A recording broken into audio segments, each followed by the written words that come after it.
Good morning, everyone. Welcome to our visit to one of the most famous caves in Vietnam. As you know, this cave is famous for its wildlife, and one of the creatures you will observe in here is the small cave cockroach. They live mostly on the bird and bat droppings that are so plentiful in the caves.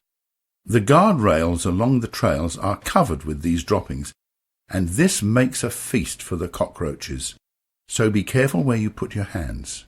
They will not harm you, but it can be a shock if you touch them. Once you're in one of the main caves, look out for the green centipedes.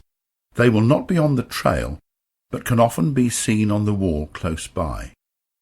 They feed on other insects and are fascinating to look at because of their colour and, of course, their many legs.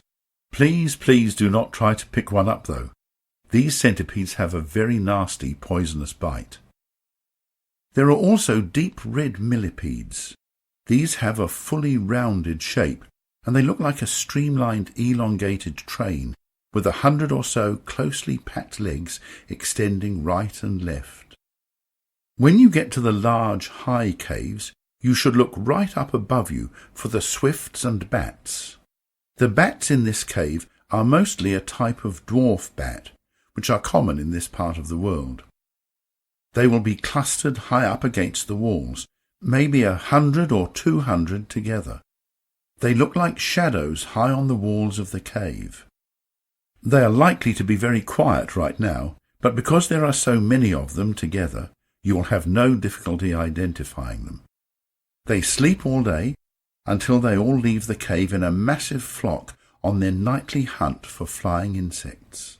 The swifts are the creatures you can see flying around during the day, especially if they have young ones to feed.